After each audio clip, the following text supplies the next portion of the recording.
আসসালামু আলাইকুম বন্ধুরা, আমি একজন লেবানন প্রবাসী। আমি মোহাম্মদ ইসমাইল হোসেন। আমি আপনাদেরকে আজকে তুলে ধরবো আমরা কিছু মূলা চাষ করছি। এই যে দেখেন মূলা, আমরা এখানে কিছু মূলা চাষ করছি। মাশাল্লাহ অনেক সুন্দর হয়েছে, সবগুলো গাছ উঠছে মাশাল্লাহ দিলে। আপনারা যারা প্রবাসে আছেন আমাদের মতন এরকম হালকা একটু জমি থাকলে বাসার পাশে মূলা চাষ করতে পারবেন, অন্যান্য শাকসবজি চাষ করতে পারবেন।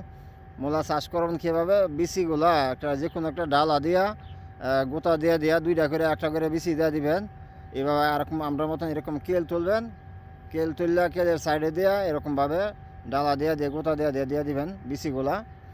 দেখবেন ইনশাআল্লাহ একটা বিচিও মেজ যাবে না, সবগুলো বিচি উঠবে ইনশাআল্লাহ। বাসার পাশে যারা জায়গা আছে, প্রবাসে অল্প একটু জায়গা প্রবাসে যারা আছেন, সবাই আমাদের মতন এরকমভাবে কিছু শাকসবজি চাষ করবেন, খাওয়া দাওয়া তরতাজা খাইতে পারবেন। তো আমাদের মতন এরকমভাবে করবেন সবাই। আর আমার ভিডিওটা সবাই লাইক কমেন্ট করবেন ও আমার চ্যানেলটা সাবস্ক্রাইব করবেন। আরও ভালো ভালো ভিডিও যেন দিতে পারি আপনাদেরকে, আমাদেরকে উৎসাহ দিবেন। তো আজকের মতন এখানে রাখলাম। আসসালামু আলাইকুম।